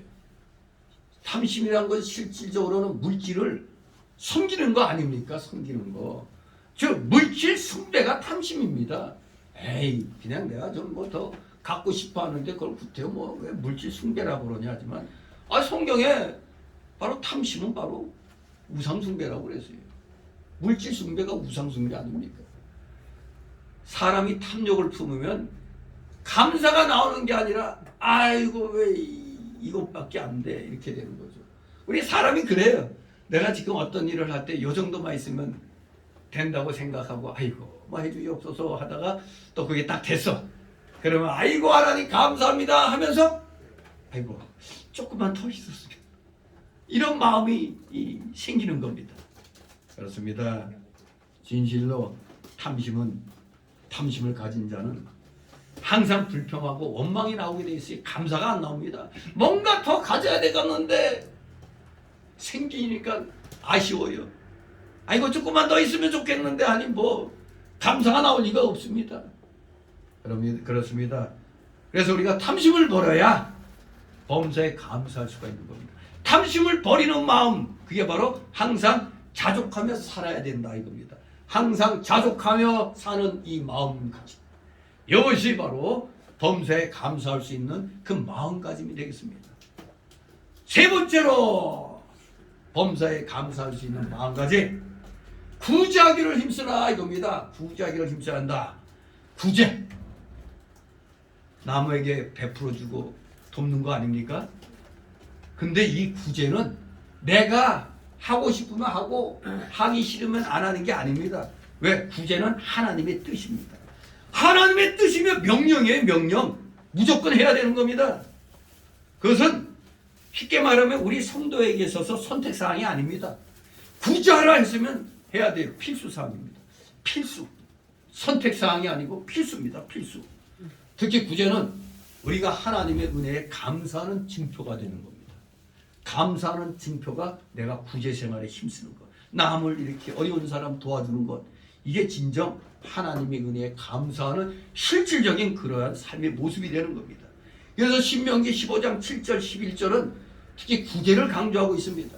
네 하나님 여호와께서 내게 주신 땅 어느 성읍에서든지 가난한 형제가 너와 함께 거하거든 그 가난한 형제에게 네 마음을 강팍히 하지 말며 내 손을 움켜쥐지 말고 반드시 네 손을 그에게 펴서 그 요구하는 대로 쓸 것을 넉넉히 꿔주라. 너는 반드시 그에게 구제할 것이요 구제할 때는 아끼는 마음을 품지 말 것이니라. 이로 인하여 내 하나님 여호와께서 네 범사와 내 손으로 하는 바에 네게 복을 주시리라. 땅에는 언제든지 가난한 자가 그치지 아니하겠으므로 내가 네게 명하여 이르노니 너는 반드시 네 경내 네 형제의 곤란한 자와 궁핍한 자에게 네 손을 펼치리라. 명령하고 계십니다. 구제에 대해서 명령하고 계십니다. 그래서 성경은 좀 더 구체적으로 구제를 뭐라고 그러느냐? 하나님이 부족한 게 있어요, 없어요? 하나님이 이 천하 다 주인이신데 부족한 게 없죠. 그런데 구제는 우리가 하나님이 돈이 좀 부족한 것 같아서 내가 돈을 빌려드리는 거라고 표현하고 있습니다.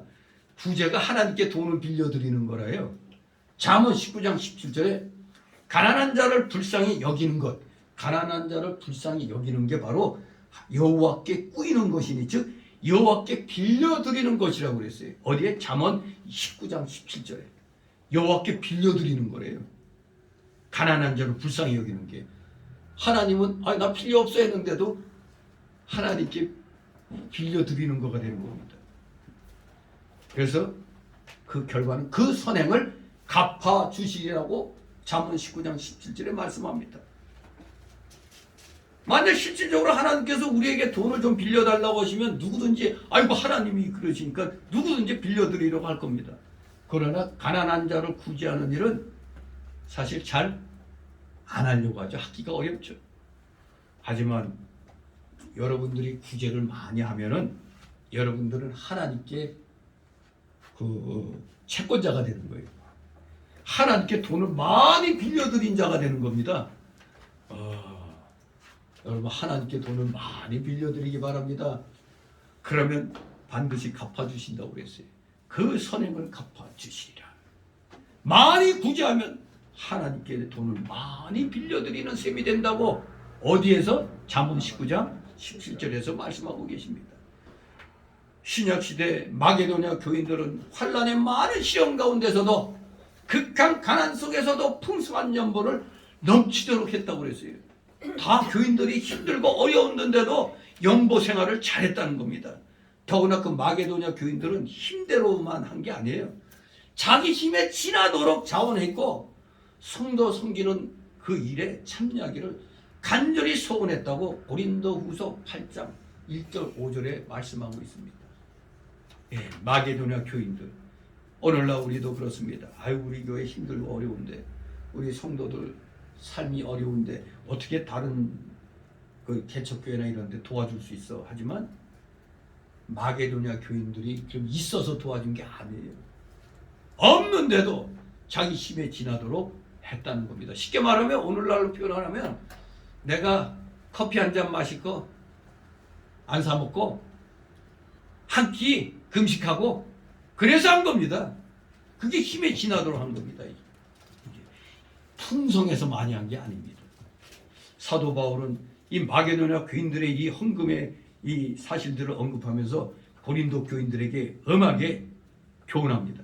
너희는 믿음과 말과 지식과 모든 간절함과 우리를 사랑하는 이 모든 일에 풍성한 것 같이 이 은혜에도, 즉 이 구제 헌금에도 풍성하게 하라고 고린도 교인들에게 교훈을 했던 겁니다. 또 바울은 이 헌금은 그들을 힘들게 하려는 게 아니라 어려움 당한 자들과 그들을 서로 평균하게 하려는 거예요. 그들의 좀 유효한 것으로 다른 이들의 부족함을 보충하여 평균하게 하려는 것이라고 고린도후서 8장 12절 14절에 표현하고 있는 것입니다. 내가 좀 덜 쓰고 저 어려운 사람을 좀 세워주는 겁니다. 내가 조금 아낌으로 인해서 저 사람이 좀 그걸로 이득을 보는 겁니다. 서로 감하고 더하고가 돼버리니까 쌤쌤 되는 거죠. 서로 보충해서 평균하게 하려는 게 바울의 목적이었던 겁니다. 또 디모데에게 바울 사도는 네가 이 세대의 부한자들 명하여 마음을 높이지 말고 정함이 없는 재물에 소망을 두지 말고 오직 우리에게 모든 것을 후히 주사 누리게 하시는 하나님께 두며 선한 일을 행하고 선한 사업에 부하고 나눠주기를 좋아하며 동정하는 자가 되게 하라고 디모데전서 6장 17, 18절에 말씀하고 있는 겁니다. 마음을 높이지 말라고 그랬어요. 정함이 없는 재물에 소망 두지 말라고 그랬어요. 오직 풍족하게 누리게 하시는 하나님께 두고 항상 우리 보고 선한 일을 행하고 선한 사업에 부하고 나눠주기를 좋아하며 동정하는 자가 되라고 우리 하나님의 자녀들에게 이렇게 구체적으로 이렇게 말씀하고 있는 겁니다. 분명히 이 구제에도 도역해 드리라는 복된 약속이 있습니다. 어디에? 잠언 11장 24절 25절에 거기에 뭐라고 했습니까? 여러분들 내 없는 거 좀 내면 내가 어려워질 걸로 보잖아. 근데 거기에는 분명히 흩어 구제하여도 더욱 부하게 되는 일이 있나니 과도하게 아껴도 가난하게 될 뿐이니라 그랬어요. 내가 너무 과하게 아껴도 근검 전략 좋은 거지만 너무 과도하게 아끼면 그게 도리어 가난하게 된다고 그랬어요. 왜?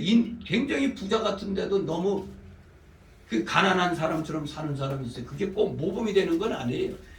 그만큼 자기가 번 거에서 어려운 사람들에서 이렇게 베풀었다면은 존경을 받을 수 있는데 다른 사람들 베푸는 건 없이 돈만 그냥 차곡차곡 모아놓고 그게 아까워서 쓰지도 못하고 반찬도 안 사고 굴비 하나 그냥 공중에 매달아 놓고 밥 한 술 먹고 한 번 바라보고 자식이 있다가 두 번 바라봤더니 너무 짜다 임마 하고 못 먹게 하는 그런 사람이 되면 안 되는 겁니다. 그건 진짜 궁상 맞는 거죠. 궁상 맞은 듯 하면 안 돼요. 과학의 학교도 가난하게 되는 겁니다. 구제를 좋아하는 자는 풍족하여질 것이요 남을 윤택케 하는 자는 윤탁하여지리라. 어디에? 잠언 11장 24절 25절에 남을 윤택하게 하는 그런 성도가 되시기 바랍니다. 구제를 좋아하시는 여러분 되시길 바랍니다. 하나님이 더 부욕해 해주시는 약속이 여기 있는 것입니다. 결론 말씀드립니다. 그래서 우리는 이러한 세 가지 마음 자세를 분명하게 마음에 품고 그 자세를 갖추고 범사에 하나님께 감사하시기 바랍니다. 우리는 어려운 시대에도 어려운 여건 가운데 있지만서도 감사를 잊으면 안 됩니다. 왜 그런 생활이 가능하다고요? 하나님의 구원 때문에 또 그분의 그 선하신 섭리의 손길을 믿기 때문에 우리가 범사에 감사할 수가 있는 겁니다. 그러나 그러한 마음 자세를 가지고 행동에 옮길 때는 먼저 하나님의 나라와 그 의를 구하면서 그 믿음으로 살고 순종하면서 또 먹을 것과 입을 것이 있은즉 자족하면서 또 주 안에서 우리보다 어려운 교우들 그 먹을 것이 떨어진 교우들을 구제하면서 우리는 그렇게 해야 되는 겁니다. 그래야 우리는 진정으로 범사에 감사할 수 있는 사람이 됩니다. 세상이 아무리 어렵고 힘들게 되더라도 여러분들 늘 범사에 감사하시는 여러분 되시기를 주님의 이름으로 축원합니다. 기도합니다. 거룩하신 하나님 아버지 은혜를 감사드립니다.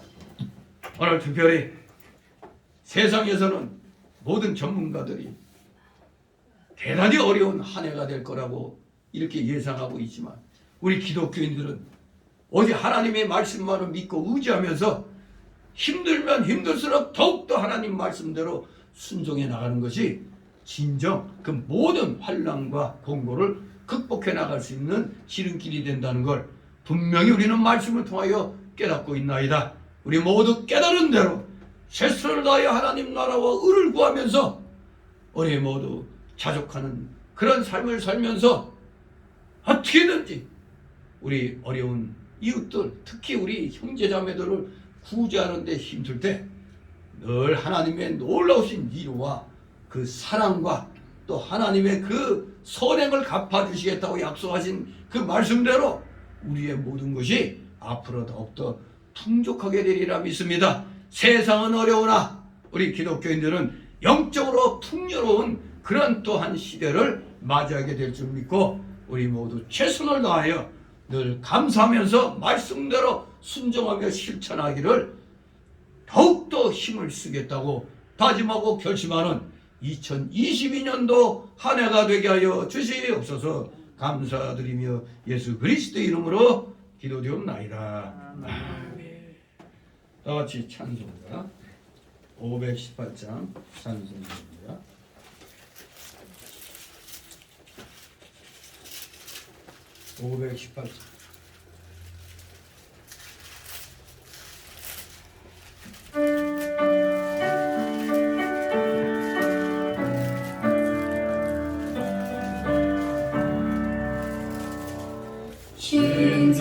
신자되기 원합니다. 진심으로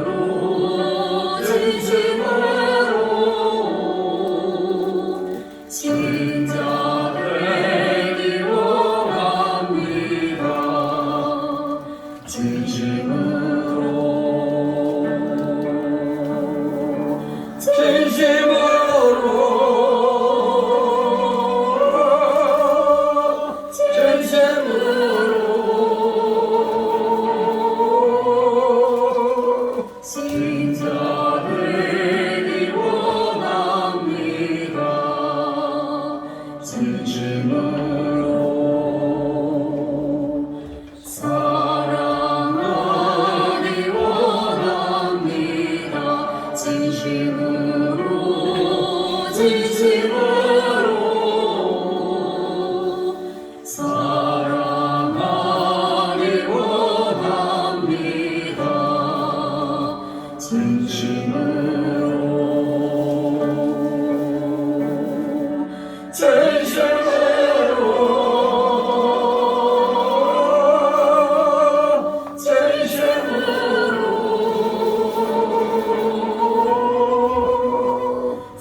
진심으로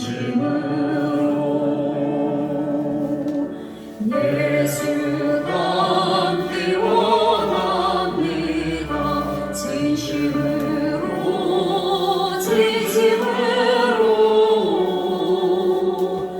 예수 닮기 원합니다.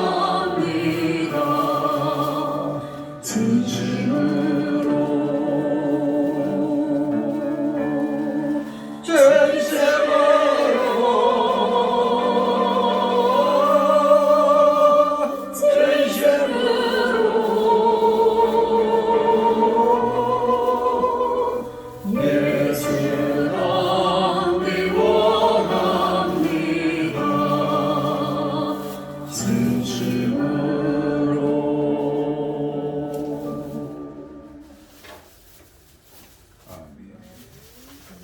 잠시 드려진 예물을 놓고 하나님 앞에 본 기도입니다.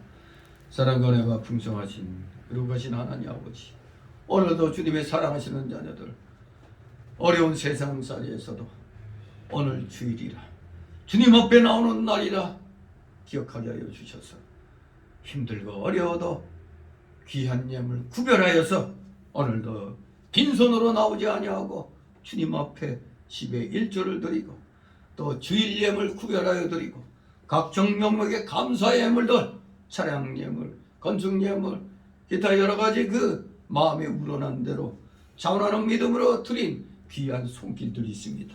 그들 한 사람 한 사람 아버지 기억하여 주시고 그들의 가정과 하는 생업이 참은 놀라우신 하나님 나라의 신령한 복과 이 땅의 기름진 복을 차고 넘치도록 아버지 허락하여 주시옵소서. 혹시라도 물질로 어려움 겪고 있는 우리 성도들 있습니까? 속히 그 어려움을 믿음으로 극복하고 하늘 창고 문을 열고 마음껏 주의 영광을 위하여 물질을 사용할 수 있는 믿음의 실력자, 물질의 실력자들로 일취월장 성장할 수 있도록 은혜 충만케 하여 주시옵소서. 드려진 예물 몸된 교회를 위하여 잘 사용될 수 있도록 그 은혜 충만, 성령 충만케 하여 주시옵소서. 감사드리며 예수 그리스도의 이름으로 기도드리옵나이다. 아멘.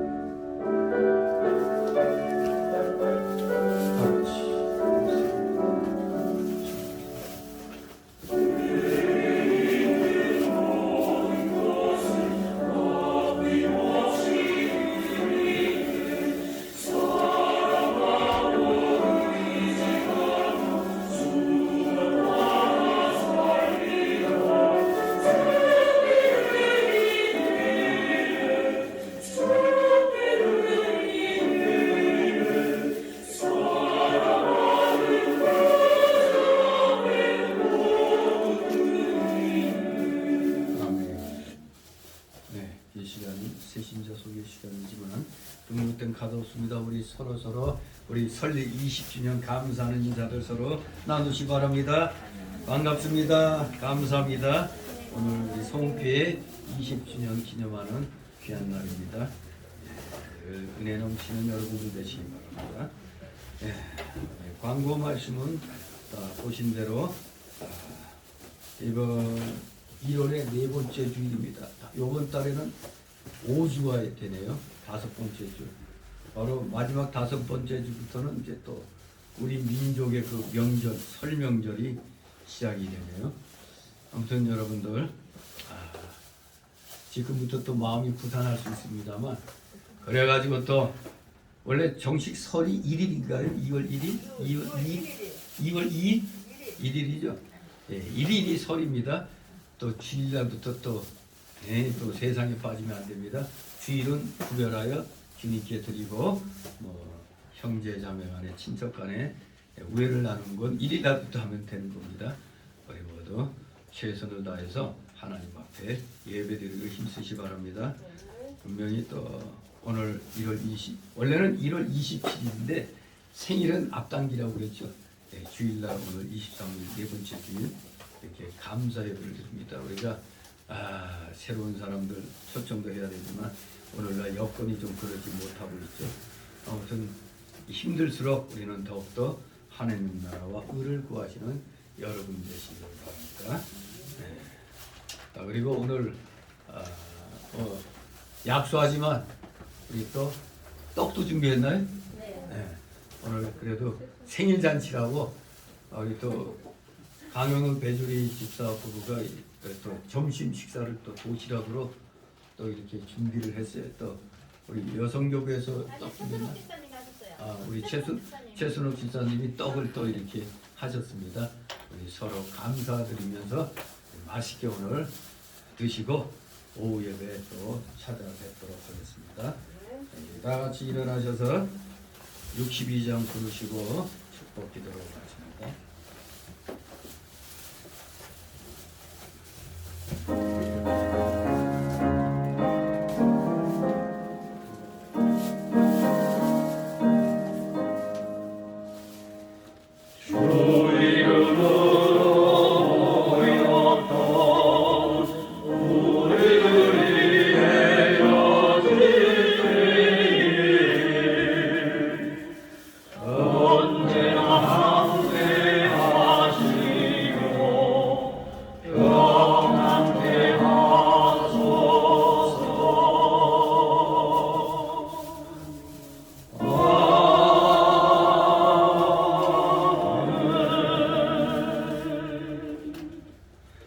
영원한 지옥 사망 형벌로부터 영생 복락의 무궁천국으로 우리를 구원하여 주신 우리 구주 예수 그리스도의 크신 은혜와 하나님 아버지의 충만하신 그 사랑과 또 성령님의 감동 감화 교통 충만 내주 역사하심이 여기 머리 숙인 모든 무리들 머리 위에와 각 가정 위에 하는 생업 위에 하는 학업 위에 이 나라 이 민족 위에 모든 교회들 위에 이제부터 영원토록 함께 있을지어다.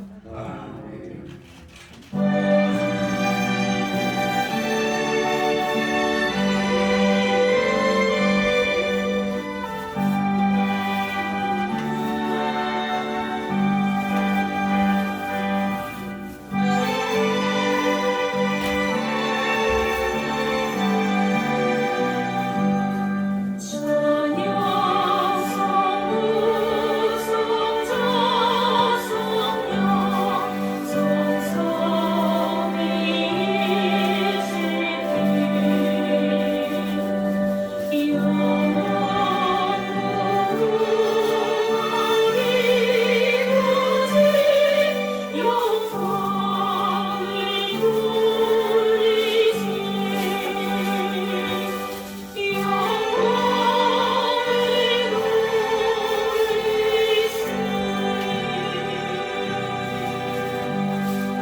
감사합니다.